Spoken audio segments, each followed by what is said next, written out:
Tonight, all talk and no action. Ukraine's president loses patience with Europe.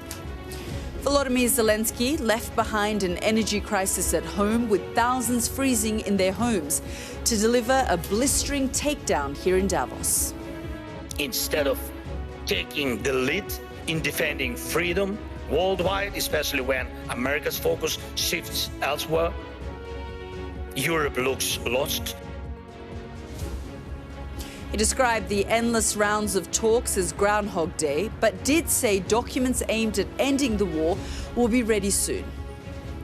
So will his list of Europe's failures risk straining his alliance with the continent's leaders? And what's the one issue reportedly holding up a deal? We'll discuss that tonight. Plus, as Donald Trump unveils his board of peace, we ask Palestinians in Gaza what they think about this plan to rebuild their homeland.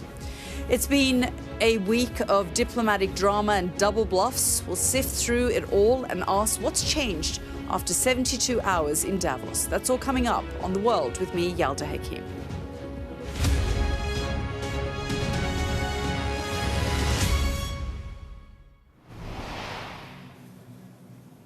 Good evening, live from Davos. I'm Yalda Hakim. To say it's been a bad week for Europe is frankly, well, an understatement. First, the continent's leaders were bullied with the threat of force and crippling tariffs if they didn't hand over a sovereign territory. Then this man, bristling and frustrated, apparently turned on them. Have a listen. Just last year, here in Davos, I ended my speech with the words, "Europe needs to know how to defend itself." A year has passed and nothing has changed.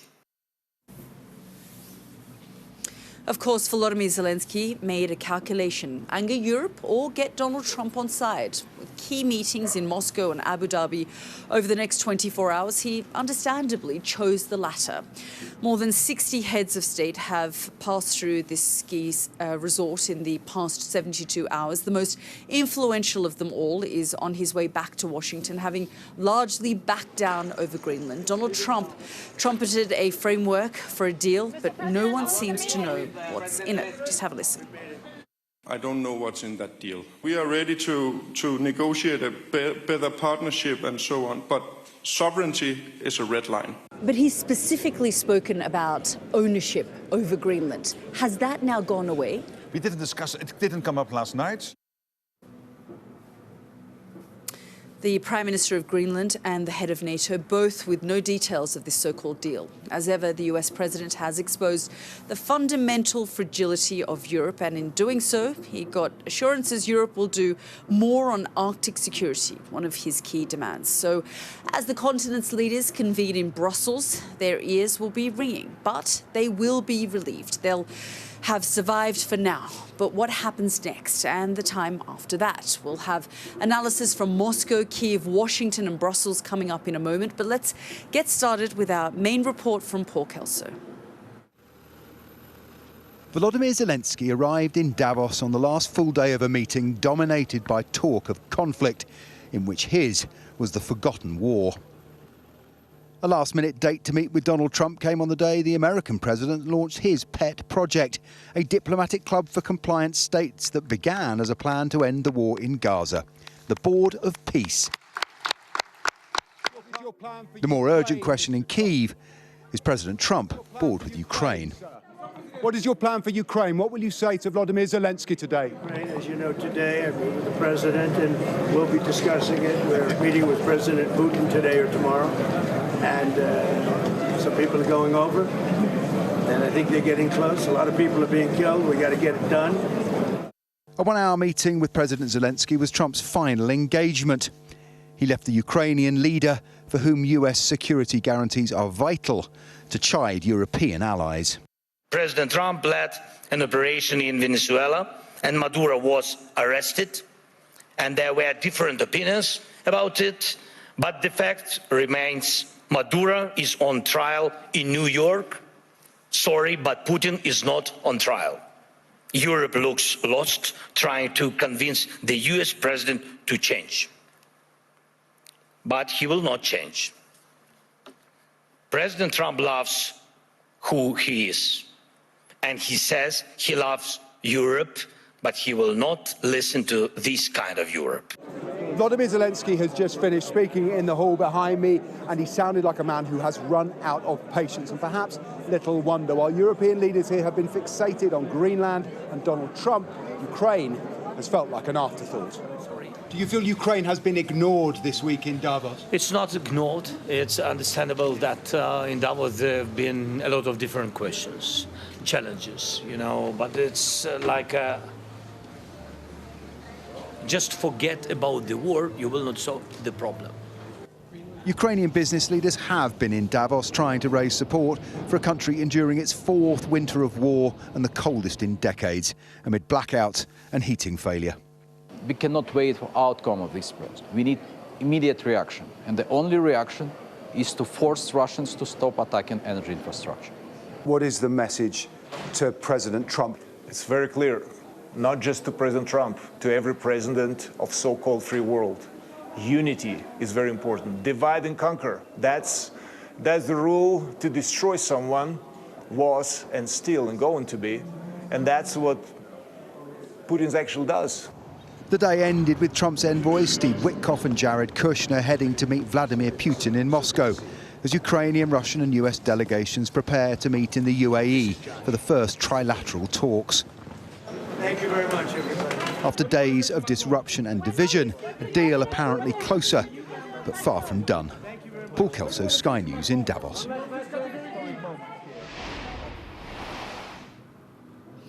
Well, coming up on the programme, we'll be in Moscow after the President's envoy held talks at the Kremlin, in Brussels where EU leaders are meeting, and in Washington as Donald Trump heads home. But we begin in Ukraine, where temperatures are falling as low as -20 Celsius.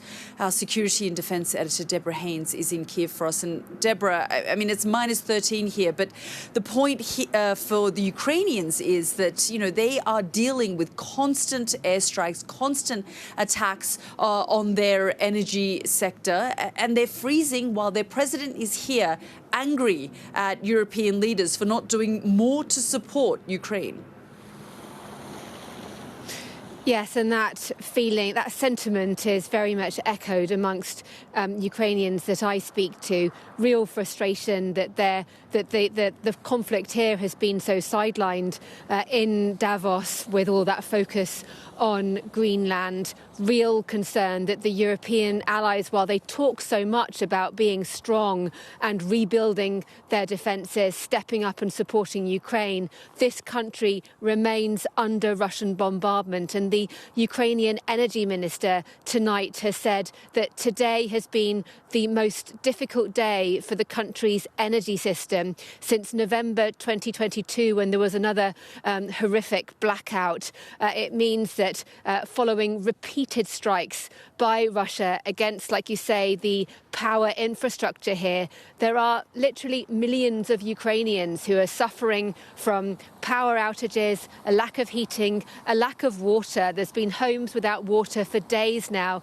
because these pumping stations are affected by the lack of electricity. And while, yes, of course, Ukraine has demonstrated time and again that it is a country with people who are the epitome of resilient, yet this is only a level of hardness that they are obviously willing to endure, but they want to end. And that's where these peace talks obviously come in.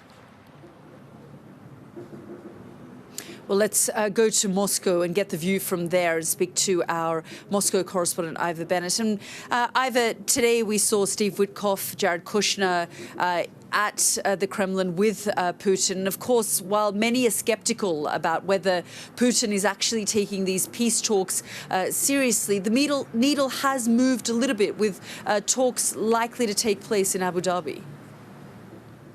Yeah, that's right, Yalda. Two sets of talks. The first talks here in Moscow tonight, they began around 40 minutes ago with Steve Witkoff and Jared Kushner going into the Kremlin to meet with Vladimir Putin. They've been joined as well, unexpectedly, by their colleague Josh Grunbaum. He's the White House procurement chief and recently appointed senior advisor to Donald Trump's Board of Peace, which Vladimir Putin has been invited to. So we assume they'll be talking about that in the Kremlin tonight, as well as Ukraine. But on Ukraine, there were lots of positive noises from the US side about how close they are to a deal. Steve Witkoff in Davos today said only one issue is outstanding. That is, of course, the issue of territory. Russia still wants all of the Donbass, but Ukraine is unwilling to give up those parts that Russian forces haven't yet seized. But on that, Witkoff said today he's hopeful of progress and they have some very good ideas. But I have to say, we've been here before, of course. Whenever Witkoff comes to Russia to meet with Putin, this is the 7th time he's done so since Trump returned to office. There's lots of kind of talking up of the chances of a breakthrough from the US side, only for Trump's envoys to leave here empty-handed. And I think the expectation is that that will happen again tonight, because it's not just territory that remains outstanding. There's also the issue of security guarantees. Yes, Ukraine has agreed with the US and Europe what they might look like on their side, but Russia still opposes the presence of Western troops in Ukraine after any peace deal. So a long way to go before any settlement is reached. But after tonight, the diplomacy will continue. From Moscow, the US delegation will head to Abu Dhabi for that trilateral meeting with the Russians and the Ukrainians, the first time all three have been in the same place. Ukraine is sending their top team, including Kirill Budanov, who's Zelensky's chief of staff. But so far, no word from Moscow, so we don't know who they're sending or if they're going at all. And I think the Kremlin will keep everyone guessing until this tonight's meeting has concluded. Yeah, indeed. As you say, we have been here before. Ivor, Deborah, thank you so much for the moment. So the week started with a very dangerous moment for NATO, with President Trump's threats to annex or acquire Greenland. But it was after talks with NATO chief Mark Rutte that President Trump pulled back. I spoke to Mr. Rutte earlier and began by asking how he and Donald Trump found common ground. Have a listen. Secretary General, thank you so much for joining us here on the programme. What happened? How did you manage to convince President Trump to U-turn on this demand he was making over Greenland? I don't think there's a U-turn. What I think is happening here is President Trump, when he was Trump 45, already started to focus European and Canadian allies on the Arctic. Greenland, but also the wider Arctic. The risk that the Russians and the Chinese will gain access. And then when he came back into office, he again said, hey, it's still not solved to a sufficient level. And he is right. So over the year, he and I had discussions on this. And yesterday, we discussed how can we now tackle this for once and for all, making sure that the Russians and the Chinese, his vision, for them not to gain access to the Arctic region. Greenland, but also the wider Arctic, including the US with Alaska. And then it was clear for both of us that NATO has to play a role here with the 7 Arctic allies. And then still, when it comes to Greenland specifically, there is a process in place. US, Greenland, Denmark, established last week by Secretary Rubio and Vice President Vance with the Danish delegation, the Greenland delegation, to continue that conversation, particularly focusing on how do we prevent the Russians and the Chinese gaining access to the economy, in a military sense, to Greenland. But he's specifically spoken about ownership over Greenland. Has that now gone away? We didn't discuss it. It didn't come up last night. He didn't mention, because he's been talking about it all week. All week we've heard President Trump say, we need Greenland. Only the United States can secure Greenland. It's part of our national security. We need to take ownership over Greenland. Fine, I'm not going to do it by force, but I need to get the Europeans to the negotiating table. But here, I think last night it didn't come up anymore. And what I can say is that we discussed on what is his idea, his vision. I mean, he was the one who reinvigorated NATO at the summit in The Hague, the famous 5%. Without him, it would never have happened. And now he's the one who is really focusing NATO again on how can we collectively save the Arctic from the Russians and the Chinese. That is what we discussed, how to do that, how to make that practical, zoning out a bit from Greenland, but still Greenland being an issue when it comes to these trilateral talks, because they're particularly, he wants to make sure, and I think he's right, and I think the Danes agree with this, and the Greenlanders agree with this, for the Russians and Chinese not to gain access. You're saying this, Mr. Rutte, but we've all heard what Donald Trump has said. And while it may not have come up, as you say, behind closed doors with you, who capitulated over this? Because you're saying the focus should be the protection of Greenland and the Arctic, and that is part of everyone's national security. But something shifted and changed yesterday, where Donald Trump said, there's a framework, there's a deal. Well, again, this issue did not come up anymore last night, and I think what we discussed is the goal. What do we want to achieve? And his vision, he is the leader of the free world. If he is worried about something, hey, we'd better listen, because then he might have found something which is not good. And that is this issue of the Russians and the Chinese getting more and more access, because the sea lanes are opening up. And he was always clear on this in my conversations with him. I think yesterday we focused on that aim, that goal. How can we prevent that from happening?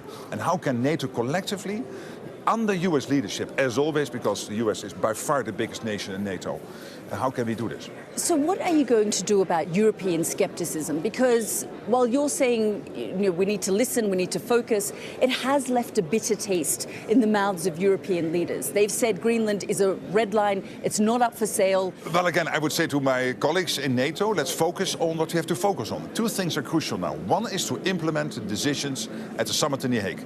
The spending going up, equalizing with the US, getting the defense industrial base going. By the way, this is also an issue in the US, and the president is working hard on this, really ramping up defense production and getting to the CEOs of the big defense industrial companies to do that. And thirdly, of course, focusing on Ukraine. When you say I will tell my European leaders to stay focused, are you saying they're getting too emotional, too caught up in what Donald Trump is saying? Oh, it's not up to me to comment on that. No comment. But I mean, what message would you give to your European leaders? Because they are coming out, they are angry, and they've said to European diplomats are saying to me, we feel stabbed in the back. We stood by the United States during the wars in Afghanistan, for example, and other conflicts. Well, already yesterday I rattled some of the audience here when I said, hey, I know there is a lot of criticism, but do you really think, I told the audience, that NATO would ever have come, the whole of NATO, at 2% at the end of 2025, with 9 countries, including big economies like Italy and Belgium and Spain and Canada, not on 2%. Without Donald Trump? No, maybe not. And I said, you really think that at the summit in The Hague, without Donald Trump's leadership, we would ever have reached the 5%? So I think I gave enough feedback to some of my colleagues in Europe. And this week, the focus should have been Ukraine and some of the packages that were put together for Ukraine. President Trump created an epic distraction by focusing and talking about Greenland. Are you disappointed by that?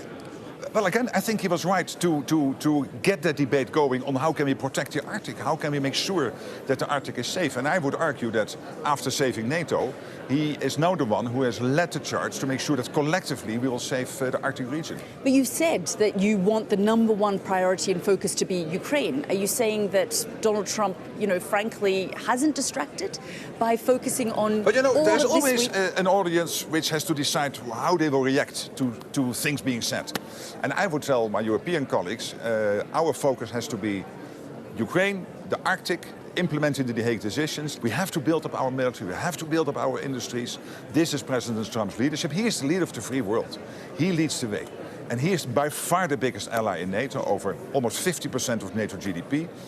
So let's follow that lead. He said yesterday, they call me daddy. That's what you've called him. Yeah, but that was a bit of a language mistake. I said after the Iran, what he did in June, I said, hey, sometimes daddy has to be angry. But he seems and later I thought, and then and this is the fun part with Trump. The fun part with the president. And he said he likes but that's the fun part with him. But he is a great guy, and you can laugh at him. But some people are describing you now as a Trump whisperer.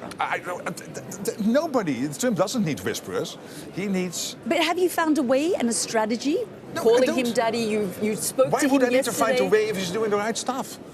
When it comes to NATO, he's doing the right stuff. When it is coming to the Arctic, he is focusing us on the right issues. So why do I have to whisper to anybody? He doesn't need that. And finally, do you think over the course of this last week, we were seeing a lot of champagne corks, being popped and popcorn in Russia, in China, as they were seeing this wedge play out, this drama unfold between the United States and NATO allies? I don't think the Russians and Chinese will be happy because what we are doing this week is is coming together as NATO allies under American leadership, American President Trump's leadership, to focus on protecting the Arctic region. I don't think the Russians and Chinese are happy. When you look at... But with the language Donald Trump was using against the Europeans, you don't think that they look at that and think a wedge is being created? In NATO, you always will have your discussions. But that's the great thing about NATO. It is an alliance of democracy. So you will have your discussions. But the Russians and the Chinese know that we are one for all and all for one, that Article 5 is ironclad. An attack on one is an attack on all. There is no doubt. Mark Rutte, good to talk to you. Good to talk to you. Thank you so much. Thank you. That was the NATO Secretary-General Mark Rutte speaking to me earlier today. Well, the leaders of the EU flew from Davos to Brussels for a hastily arranged dinner meeting. They had thought they'd be discussing how to respond to Donald Trump's tariff threats. The prospect of a trade war has gone away for now, but they are now having to come up with a plan to allay Donald Trump's fears about Arctic security. Just have a listen. That is what he says. He's concerned about Russia and China. So we are also concerned about Russia and the economic coercion that comes from China. So we need to work together. None of us is strong enough to deal with this alone, and we are willing to work together in unity with the European members, but also in unity with our allies.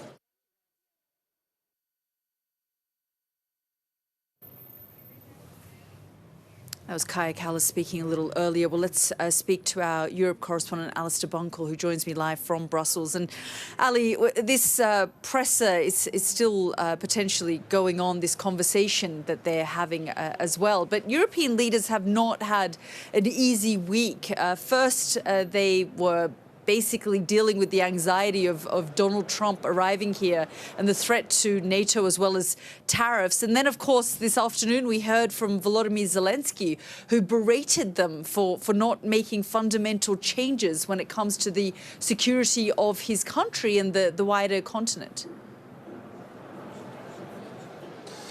Yeah, look, I mean, first, Yalda, that was the first time I've heard your interview with Mark Rutte, and he might have been putting a brave face on it and suggesting that disagreements happen between allies, and, that's kind of what happens in alliances like NATO.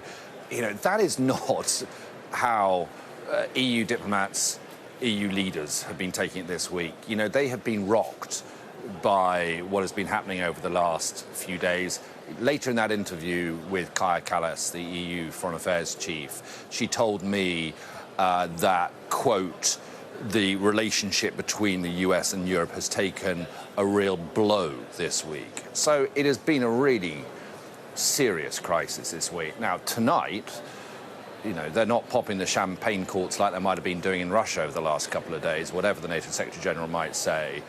But they're walking with a little bit of a stride in their step, because they have, let's be fair, stayed united throughout this. They have defended and stood up for Denmark's sovereignty and Greenland's sovereignty.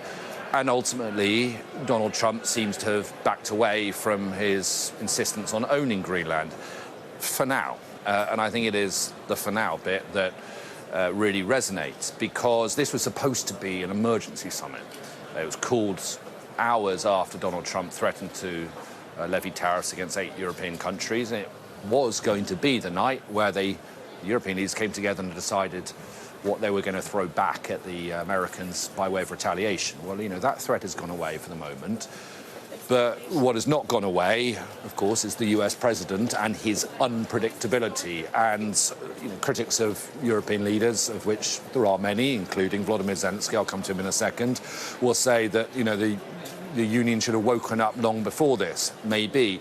But there is now a realization that things are not normal. This is the new normal, and they need to find a tougher way of dealing with the White House if there's a new crisis next week or next month, whatever. And so that is kind of what they're discussing tonight. There won't be an announcement tonight. They don't need to come up with a retaliation tonight, but it's trying to find a kind of a path forward where they can take a new approach with the White House, if you like. And I think they are feeling that acting against Donald Trump with strength does work. They have seen it through Mark Carney's speech where you are in Davos. They've seen it through the actions of, say, the Chinese in the past when it's come to tariffs. I think that is how Europe would like to be in the future. Whether all 27 countries can agree or not is a completely different matter. And just finally, a word on Volodymyr Zelenskyy, who kind of, threw a bit of a hand grenade into the atmosphere just really as this meeting was getting going. I suspect the reaction from European leaders will be one of sort of disappointment, a little bit hurt, I think, that, that is how the Ukrainian leader sees them. But, they will overcome it. They will overcome it in a way that I think they find it harder to overcome spats with the Americans. Yeah, absolutely. Ali, thanks so much for all of your analysis there. Now, when the US president first floated his board of peace, it was to be a small group to oversee Gaza's ceasefire and eventual reconstruction. But what he unveiled here today is far more ambitious. A potential rival to the UN, with Donald Trump possibly chairman for life. As for Gaza, there was a co-announcement about transforming the shattered territory into something resembling Dubai or Singapore. Our Middle East correspondent Adam Parsons reports from Jerusalem. Donald Trump's Board of Peace aims to be a panacea for the world, an answer to conflict and wars. It is a global ambition, one that was born out of a desire to bring peace to Gaza and to expand America's influence. We're going to be very successful in Gaza. It's going to be a great thing to watch. And we can do other things. We can do numerous other things. Once this board is completely formed, we can do pretty much whatever we want to do. And we'll do it in conjunction with the United Nations, Congratulations, President Trump. In Davos, among the optimism and rhetoric, we got an insight into what America thinks Gaza might look like one day. Computer-generated images of skyscrapers and gleaming new cities, a place called New Gaza. New Gaza. It could be a hope, it could be a destination, have a lot of industry, and really be a place that the people there can thrive, have great employment. Once this starts going, we think there should be 100% full employment and opportunity for everybody there. And we have a lot of data on what can be, but we think that this really gives the Gazan people an opportunity to live their aspirations. But it all starts with security, and it all starts with governance. For Team Trump, it is an attempt to invigorate a peace process that has seemed to slow. In both Israel and Gaza, there is frustration that more is not being done towards this peace plan. So there's a hope that Donald Trump's creation of the Board of Peace and all the other institutions will at least generate momentum. When you see the destruction of Gaza, the idea of a shimmering bright future seems at best unlikely. Foreign journalists are banned from entering the Strip. So our Gazan colleagues showed the images displayed in Davos to people in Gaza City and heard muted, weary support. Personally, I support this plan, despite all its problems, because it stopped the war. But the problem is there is already too little space for people to live. We are 2 million people. This yellow line means there's not enough space for everyone. As long as there is security, stability and shelter provided for residents, I believe there would be a full acceptance from Palestinian citizens, regardless of where they live. Ultimately, a person's main concern is to reunite their family, which has been scattered over the past 2 years. In Davos, there is a board of peace.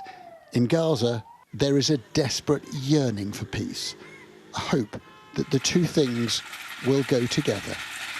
Adam Parsons, Sky News, Jerusalem.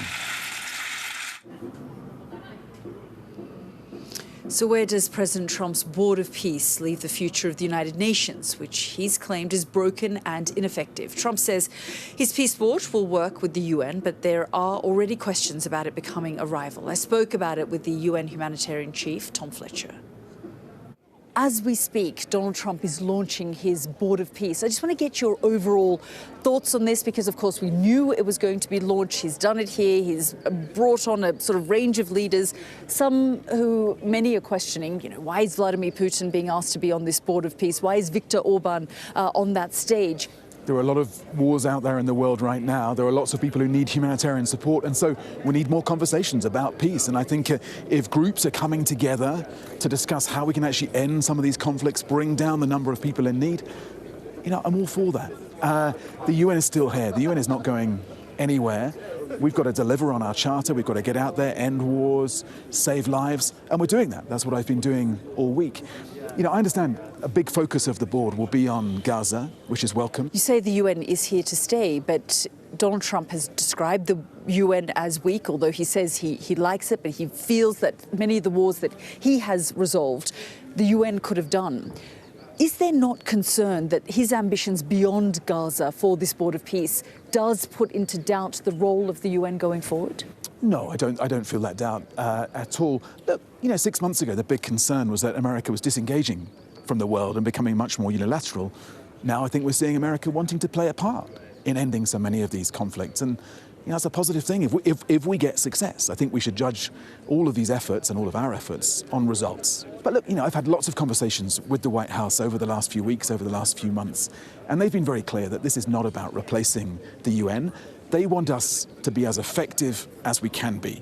They're clear with us that they'll be demanding partners. They have big expectations, but they see us as part of the solution to these crises. Does it not worry you, though? We saw the emergence of the Gaza Humanitarian Foundation. Frankly, that was a disaster. That this board of peace will start to approve foundations like that will work independent of the traditional humanitarian agencies and what the UN is representing?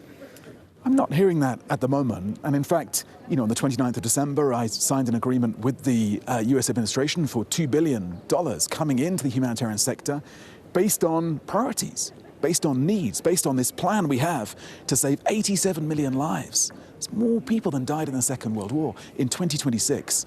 With just $23 billion. Now that sounds a big number, but that's less than 1% of what the world will spend on arms next year. And the US has come in behind that plan. The Europeans are coming in behind that plan. The Gulf region is coming in behind that plan. We've got momentum. We could do something extraordinary for humankind this year. 87 million lives. Everything else is detail.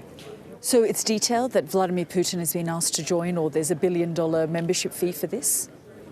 Look, you'd have to ask President Trump about the membership fee. I'm not on top of exactly how this thing is being set up. I think, it's an emerging picture, let's put it like that. Russia is a member of the Security Council. I was in Moscow last year talking to Russia about the situation in Ukraine, but of course talking about other crises around the world. We need that spirit of dialogue. The world is becoming more transactional. There is more raw power, hard power politics. And we need to get back to that sense that human coexistence is the mission here, and that we are stronger when we work together than when we work against each other. How much work do you believe now this board needs to do to get Gaza where it needs to be? I've been in Gaza twice in the last year, and I've seen that absolute devastation and destruction, and we're rebuilding really from the rubble, and there's a massive job ahead of us, and we mustn't underestimate the scale of the challenge ahead, but also the scale of the challenge on the peacemaking side. If this was easy, it would have been done by now. And I welcome any engagement from the leaders of the world. We've been begging the Security Council, begging the powers of the world to get engaged and end some of these conflicts. Israel, Palestine, Sudan, Syria and elsewhere. And, that's the next phase here. Trying to get an agreement that can really hold and trying to bring back a bit of hope and optimism for Israelis and Palestinians, that they can somehow live side by side, that they can coexist, that there can be security, justice, opportunity for their kids and their grandkids. Now, that is really, really tough work. It takes sustained, patient peacemaking. You can't just do the handshake and then disappear. You've got to stick around and deliver the deal, and we'll be part of that. The Security Council agreed to this board of peace because the framework was essentially that it would be about rebuilding Gaza. Do you think that it's now evolved into something else? And you say the UN is here to stay, but is there any concern within the UN about what this model is actually going to do? Well, I haven't seen the latest on which direction it's evolving, but as I say, my American colleagues have been very clear that this isn't meant to replace the UN in some way. And they've also talked a lot about the focus being on that next phase of the Gaza peace plan. So no, I think we're carrying on with our work as the UN. We've been around for 8 decades, and for the sake of humanity, I hope we're around for many more than 8 decades to come. People say that the UN is somehow under sustained attack here. We're out there. And the people who need us continue to need us, the hundreds of millions who we're getting aid to right now, the 87 million lives at least that we'll save next year. So the UN isn't going anywhere. We're here to deliver on our charter and deliver for the people we serve. You know, people were saying a while back, diplomacy was dead, it was over. I don't think that diplomacy is dead. Diplomacy is not boring, and we need it more than ever. And the UN was not built for easy times. We were built for hard times like this. And we are not a ship that was built to stay in the harbour. We're meant to be out there doing our bit in the world. And Donald Trump, who's in there speaking now, just doing it a different way? I think that's the key point here. There are different methods to this. And in a way, there's a difference between the old school statecraft that's familiar to many people here at Davos, and a sort of real estate craft, which is coming into the conversation now, which is more transactional. It's very focused on results and not process. It's focused on personal relationships and not always institutions. Yeah, there's an aspect of cliffhanger and jeopardy to it. We never quite know what's coming the next day, but it's part of the conversation. And if it saves lives and ends wars, then that's fine. That's Tom Fletcher, the UN humanitarian chief, speaking to me earlier. This is The World with me, Yalda Hakim, in Davos. Next up on the programme, where are the Palestinians in all of this? I talked to a Gazan photojournalist about the US reconstruction plans.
The best thing about being a Sky News journalist? I'm going to take you behind the scenes here for Election Night Live. They have gone up and up. Big Sky News journalist. Ed Conway. Sky News, is anyone going to talk to us? Mortgage rates did go up very sharply during your time in office. Here it is. First off, just the scale of what we're looking at. Our data shows it's been happening. Question is why it hasn't been stopped. You're watching The World live from Davos. When President Trump unveiled his new board of peace here on Thursday, there was no Palestinian representative. But Trump's son-in-law, Jared Kushner, did pitch America's master plan for a new Gaza. I asked Motaz Azeza, a photojournalist from Gaza, for his reaction. We were surprised by this Council of Peace. We thought that it's only a committee, Palestinian Committee, National Palestinian Committee, that's going to control Gaza, supported by different countries. One of them is the United States. And most of the time we saw the United States President Donald Trump saying there's a Council of Peace, and he posted about the members. None of them are Palestinian. We were surprised, but we have no words, because for the last 18 years, nobody ever listened to the people of Gaza, heard from the people of Gaza. So this is not new for us. We don't control our life. We wish, but for several years, we tried, but nobody listened from us. And whenever we try to raise our voice, we found the Israeli occupation in our face, killing and shooting. So it's life and death cause. We can see from the Board of Peace there is no Palestinian representative. We also know that in the Executive Council, which sits beneath the Board of Peace, there are no Palestinian representatives. I guess, did you, regardless of what you're saying, did you have an expectation that there would be some kind of Palestinian on any of these councils or on the board? They should at least make a place for someone from us to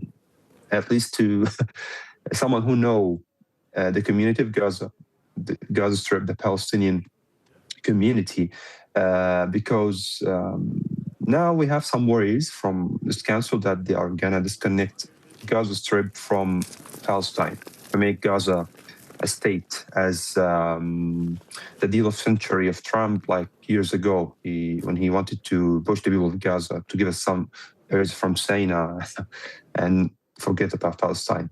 So yeah, maybe we expected at least to choose someone from this council, but as you see. So Motaz, just what are your main concerns? Because, we've heard from the likes of Jared Kushner, Donald Trump's son-in-law, and from the Trump administration that, forcing the people of Gaza out of the area, the Palestinians of Gaza out of there, is not something that's on the table, and they want to eventually work with Palestinians to rebuild, reconstruct Gaza. But the main issue for them is to ensure that Hamas doesn't rearm, regroup, although we are seeing that already. But that is what we are being told is the purpose of this board and the motivation behind it. So yeah, hopefully, look, as like the people of Gaza are looking for any hope. So you will not find them disagree with any plan that is going to open the crossing so they can travel easily and they get medicine and get food. They're not going to disagree with any plan that's going to bring them electricity after 2 years with no electricity. There's no one in Gaza will disagree with anyone who will bring him hope, bring him to rebuild his house, because now people are in a dirty tents. It's not even good to live in, and they are in a cold weather. So this is what we are looking for. As the people of Gaza are looking for someone to bring us hope.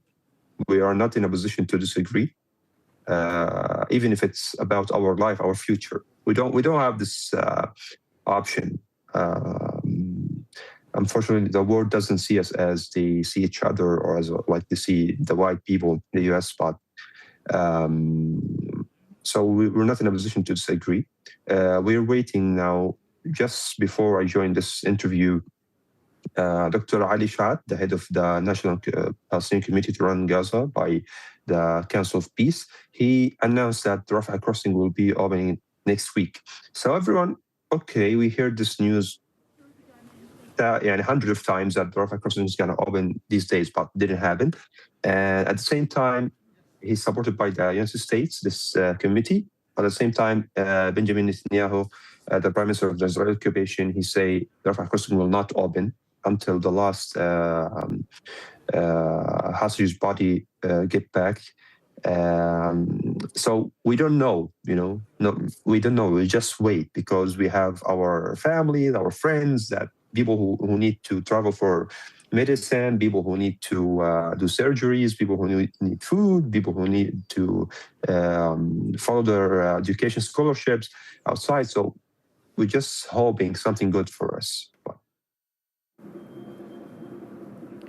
That's photojournalist Murtaz Azeza speaking to me a little earlier. Well, it's been an extraordinary few days here in Davos. We've had diplomatic drama, double bluffs and U-turns. Just have a look at the last few days. David, do you have a message for Brooklyn this morning? Do you disappointed family business is being aired in public? President, how did you do the deal? Come and tell us how you did the deal, sir. Friends come back from different places. I don't want to insult anybody. Very disrespectful of Europe and the UK, sir. Why? No, I'm not, but they have to change their ways or they're gonna really have The proposed additional tariffs are a mistake. A trade war with your allies makes no sense. Between immigration and energy, if they don't change, bad things will happen to them. We probably won't get anything unless I decide to use excessive strength and force. We do prefer respect to bullies. We would be, frankly, unstoppable. Diplomacy with Donald Trump? He's a T-Rex. You mate with him or he devours you. I won't do that. Are the tariffs off the table completely now, sir? Can the people of the UK rest assured the deal's gone? Based on the fact that it looks like we have the concept of it. Instead of becoming a truly global power, Europe remains a beautiful but fragmented kaleidoscope of small and middle powers. President Trump loves who he is. We're going to be very successful in Gaza. It's going to be a great thing to watch. And he says he loves Europe. And I love Europe, and I want to see Europe go good.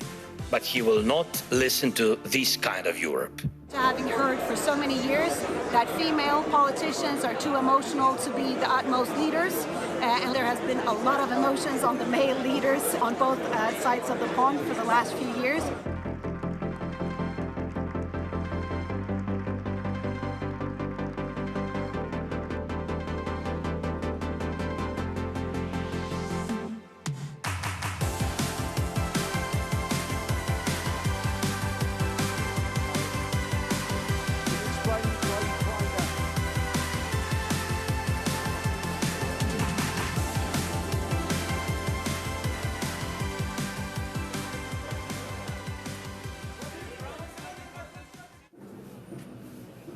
Well, let's bring in our US correspondent, David Blevins. And David, Donald Trump is on his way home, but, not before basically turning Davos on its head. And he got what he wanted. He was the center of attention. He claims to get the deal that he wanted, and he's left Europeans completely flabbergasted and feeling as though the relationship with the United States is fractured. Yes, Yalda, and whether it was by design or by default, there has been significant movement on three big issues. On Greenland, the threats of military action or tariffs are off the table. On Gaza, the Board of Peace, regardless of how it's been constituted, is up and running. And on Ukraine, well, we're now looking at trilateral talks for the very first time. And in all of that, I think we see the extent to which the world gravitates towards and around Donald Trump and the extent to which he thrives on validation, validated by the NATO Secretary-General, allowing him to present as a deal what largely appears to be the status quo on Greenland, validated by 19 world leaders queuing up to join his Board of Peace, and validated even by Vladimir Zelenskyy, comparing Trump's strong approach on Venezuela with what he described as Europe's weak approach on Greenland. Yeah, and David, I guess also his ability to distract from the major issues that Europe, the Americans, the Western world need to deal with right now. We saw and heard the frustration from Volodymyr Zelenskyy. I mean, when President Trump arrives at these things, everyone wants his attention. He created a crisis for himself that he then had to almost rectify. Yeah, Yalda, we use the word unconventional, but really it is an understatement because he has shown us again the extent to which he is the transactional president. He sees peace as a deal to be done, not as a moral obligation. We've seen how much he prefers personal relationships over institutional relationships. He's not very fond of NATO or of the UN for that matter. We've also seen that he leans towards a quick, imperfect peace rather than towards a slow, principled peace. And I think in all of these things, it's safe to say that if his mission in going to Davos this week was to show the world that America is still the dominating force on the world stage and that he is absolutely the disruptor in chief, then I think he returns to Washington this evening having achieved those objectives. And just very briefly, David, you know, while the rest of the world is wondering what on earth just happened over the course of the last week, for Americans, all of these foreign policy issues, frankly, are not a priority when they're still complaining about the economy, grocery prices, the issues, the bread and butter issues that you and I have talked about for the last year, that they continue to reel from. Yes, if we look at Republicans and the MAGA base in particular, I think they divide into two categories. Some of them don't really care about what he's doing in terms of foreign affairs because they're much more interested in the cost of living. And others, well, they will say this is exactly what they voted for. A strong man in the White House who's putting the rest of the world in its place. So this isn't necessarily playing badly with all of his base, but he's coming back to Washington to absolutely focus on domestic affairs now, according to his chief of staff, Susie Wiles, who's very conscious that we are in midterm election year, Yalda. Absolutely. We'll continue this conversation. David, thank you so much.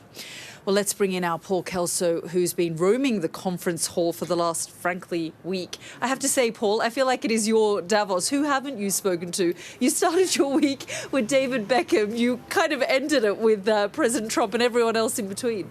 Yeah, it's been it's a, what would we call it? A target-rich environment. Yeah. Journalistically, Davos, particularly this year, it always attracts all sorts of people. The kind of people we talk about, and we sometimes a bit disparaging about this place, the business leaders, the big banking and business bosses, the politicians, lots of European politicians come here. It was extra high power this year because of Donald Trump and the points David was making there, his ability to set the agenda and then hoover up the attention. When he arrived, in having set the tone with Greenland, you know, he left European leaders with no choice but to dance to his tune.